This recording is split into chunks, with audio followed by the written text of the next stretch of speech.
Hi there, I'm Drew Badger, the world's #1 English fluency guide, and in this video, I'm going to help you improve your listening so you can understand native speakers much more easily with one simple trick. Now, typically, I'll receive a comment or a question from a learner, and they'll give me some phrase, like a whole sentence that they heard, and they're asking me what it means. So in this video, hopefully, I'll give you a way of correcting that yourself so that you don't have to mail a teacher and say, hey, what does this mean? One I received recently was a friend of mine had food on the brain. So someone sent me this sentence. They're talking about like a friend of mine had food on the brain. So they heard this phrase, they heard this sentence, a friend of mine had food on the brain. Now this is an idiom, so you're thinking, okay, how does this work? Like, what does that mean? A friend of mine had food on the brain. Food on the brain. Now, if you don't know this idiom, it will obviously sound quite strange and interesting to you. But before we get into that, let's just look at the phrase or the whole sentence itself. So a friend of mine had food on the brain. And you can think about this. How do I take this and be able to search it on Google or whatever search engine you use? So you have to first break down that sentence into a couple of pieces and think about, okay, what's the part of this sentence that I don't understand that maybe I can try to figure out or search for online? So if we think about like a friend of mine had food on the brain, like a friend of mine. So I think I already know what that means. It's just somebody I know, a friend of mine. So we can forget about that part. And to have food on the brain. Okay, so have food on the brain. Now, maybe I could search for that. So maybe we forget about the friend part and just search for having food on the brain. But we might even try to go smaller than that, where we look for on the brain, or to have food on the brain. So maybe we search for that. If we can't quite find something, we keep making it shorter and shorter, trying to get to the kernel, the smallest bit of something that we don't understand. And then we can work out from there.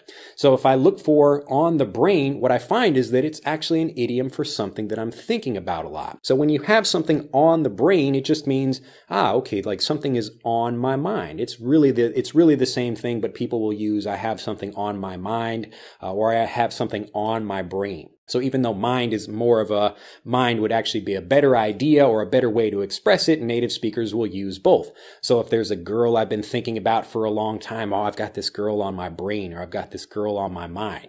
Or if it's a young kid who's at school and he's always thinking about playing his instrument or playing some video games, he's got his instrument on the brain or on his mind all the time. Now, when you're getting something like this, you can again begin with the whole thing and start making it smaller and smaller until you get to a part of the phrase that makes sense. But then it's much easier if you start trying to connect that thing to something you already know or to create some kind of story.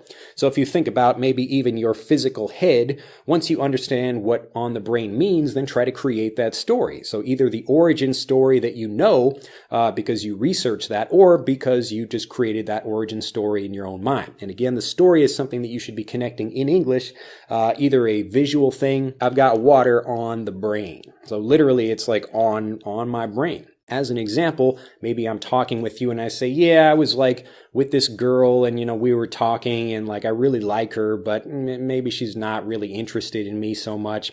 And I'm talking and I'm like, wow, I've really got this girl on the brain. Now you can think about that, like what is the larger context of that? What's the main idea? Not really the words I'm saying, but what is the conversation about? So I'm talking about, okay, I'm like thinking about a girl, I'm talking about her, she's a focus of my attention, she's on my brain. So I'm kind of reviewing that and saying, I've really got this girl on my brain. I can't get her out of my head. So just an example, obviously you can use it for like sports or anything or business, whatever it is you're focusing on or that you can't stop thinking about when you've got something on the brain. Now to make sure this is clear, let's try another one. So suppose you hear I'm talking with a friend of mine, I was going to the wedding and I'm like describing the wedding story to him. So, hey man, I went to this wedding and it seemed like a really great occasion. Lots of people were having fun. But right before the ceremony was about to begin, the bride got cold feet and left. So the bride got cold feet about the wedding and left. So I'm saying this whole phrase, the bride got cold feet about the wedding. So the bride got cold feet about the wedding. Now, maybe if I search that whole thing, I might find something because this is a pretty common usage. But again, if I understand most of the parts of this and I understand the whole context, okay, maybe like we're talking about a wedding, and like, so I'm describing things as happening in like a good way so that like everybody was happy, things were going very well, but then the bride got cold feet about the wedding. So I'm describing something happy and then using but then as, okay, now we're going to introduce something that's contrasting to that. So maybe the opposite situation. So something that's kind of sad. So you're getting clues about what something might mean. So you really have to listen for these in the conversation. So we got the bride and groom. So we already know about that and about the wedding. We already know like a marriage or a wedding. We already know what that is. So we can forget about those other things and just focus on searching the thing that we don't understand, which is to get cold feet. So to get cold feet means that you're having maybe second thoughts about something, or you're nervous about something, typically right before you have to do it. So if I'm going to get in an airplane and jump out of that plane to go skydiving, maybe I'm really prepared, I'm excited, I get on the plane, and then when I look out, I get really scared about that, and then maybe I decide not to. So I could describe that as I got cold feet about jumping out of the airplane. So the bride got cold feet about the wedding. I got cold feet about the jumping out of the airplane, that kind of thing. And speaking of being up in an airplane, I'll give you one more example just to make sure this is really clear to you. So this example, maybe I'm talking with someone and I'm like, yeah, we're trying to decide what we want to do with the company. I said I wanted to do this, and a friend of mine said, maybe we should do this other thing. We're kind of up in the air about it, and we don't really know what to do. Now, again, listen carefully. What's happening in this conversation? So we're describing something like I'm saying, I'm setting the stage. I'm explaining what's happening in our situation. So in this case, we've got many different options, or at least two different options we can use. And I could say something or do something, and maybe somebody else says something else. So this is describing indecision. So we don't know what to do. We're trying to figure out the best way to solve something or what choice we should make. So I'm describing that. And then again, I come back at the end, and this is what native speakers will often do. They'll explain something in regular everyday English that most people understand, but then they'll use an idiom after that to go back and kind of recap, to re-explain the whole thing, but in a conversational way. So I'm describing indecision, and then I use an idiom that explains indecision. So to be up in the air about something just means you don't know what to do. Imagine I jump up like I'm holding a basketball, and in the rules of basketball, you can't hold the ball, jump up, and then come back down again. So if I hold the ball and I jump up, I have to figure out what to do. I'm up in the air. I can't come back down. I have to throw the ball to somebody else, or it would be an illegal play. So just thinking about that same idea, I've understood the whole conversation, or at least this part of the conversation.